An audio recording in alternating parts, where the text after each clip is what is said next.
The Trade is brought to you by Vantage Markets, delivering one of Australia's most trusted and award-winning trading experiences.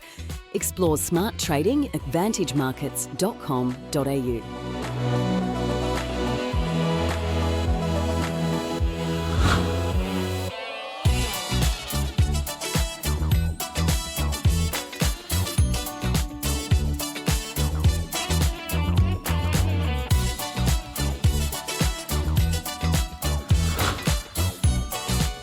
Hello and welcome to The Trade. Well, before we get to the charts, let's take a look at what traders are watching out there. Donald Trump has secured Benjamin Netanyahu's agreement to a Gaza deal, but Hamas support is in question.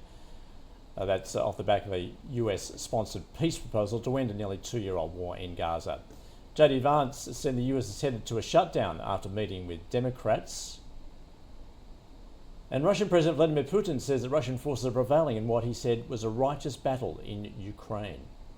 Let's now turn to what marbles can teach traders about risk management. Mandy Rafsanjani joining us in trading psychology. Mandy, great to catch up with you again. Thanks so much for joining us. Hi, Andrew. So, marbles and trading, please explain. Yeah, well, I just came back from a traders bootcamp that we ran in Spain at the beach. It was just so beautiful. We're meditating at the beach and just really different beautiful environment. And so one of the themes that we had was we don't want to just teach theory. We want everything to be experiential. That's the best way to learn. And so, as you know, risk management, money management, position sizing, that's one of the really big challenges for traders. I see that in my work with my traders. Most of the time, they don't really have mindset problems, but it's more that they don't know how to manage their risk. So we played this game called the Marble Game, which is an abstract application of risk management and trading. So the system, how that works, is that we had a little bag with 100 marbles. They were red, yellow, and green. And so every time, so we start with a starting capital of $100,000. They could risk a minimum $1,000 per trade, so to speak. And every trade was represented by me or my colleagues choosing one marble out of the bag. So we didn't know, we just had to blindly get the marble. And then when you had a red marble, then you lost $5,000 of your position size. A yellow marble was a 1,000 times loss of your position size, and the green marble was a 10 times profit of your position size. So you can see it was completely random and very exciting. Well, I mean, that sounds like a fun game to play. However, what happens when you actually play for real money, Mandy? Yes, that was so interesting, Andrew, because we started the first round just in simulation mode, just on paper, and everybody was having fun. And but then in the second round, we asked them to put in 50 euros. And 50 euros is not much. And at the end of the game, the winner could win the pot of the 50 euros that everybody put in, which came to quite a good sum. But then the emotions came up and people started to quarrel about which strategy to use. And I asked everyone to be really conscious and aware of what the triggers were for them, what they got upset about, when they got frustrated, when they wanted to get up and leave the game. And that was so helpful because then afterwards I could coach them around what their triggers were so we can resolve them, because it's exactly the same in trading. All right, so what were the results? Yeah, that was also so interesting, Andrew. As we know from the European brokers who have to report, we know that about 75% of traders still don't make it. We had 8 groups, and guess what? One group turned a $100,000 pot into $180,000. Unfortunately, only virtual money, but still great.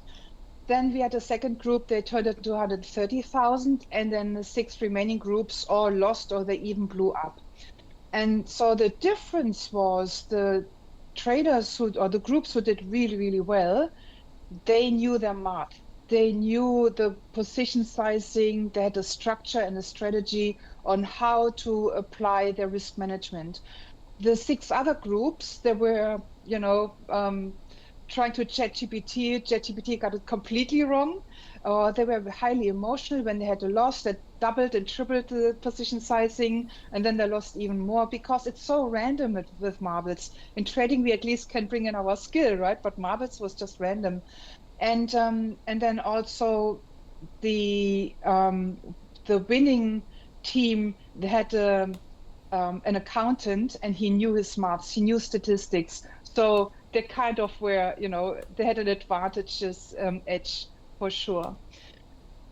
All right, so what are the key takeaways then? You think you're saying, look, it's a fun game, it's random, yet it's all about that risk management strategy. Yeah, so even though the game was random, it still showed everything that traders go through in their real trading life, exactly the same. So practice your position sizing. It's really number one for success. You don't even need to talk about discipline if you don't understand your position sizing and risk management. And that's why I'm really bad at maths, but I really made an effort to understand my edge, my probabilities in my system. And we saw that most traders, they don't have that. Even, when I spoke to them privately in the coaching sessions, so I was there as their private coach, and most of them didn't know their edge. And then when you know your edge, well, discipline is the key to do what you know you have to do. And I asked Linda Rushke, the market wizard, about her risk management strategy. And it was really interesting because what she uses the ATR, let's say of the SPs. She likes to trade the SPX. She would use ATR times the dollar amount per contract, and then times whatever position sizing she wanted to take. So It's not just like I take one contract per something. It was really a mathematical calculation. So learn that, and you will hit the 25% of the top traders. Thanks for joining us in Trading Psychology. Thank you, Andrew. And that is The Trade.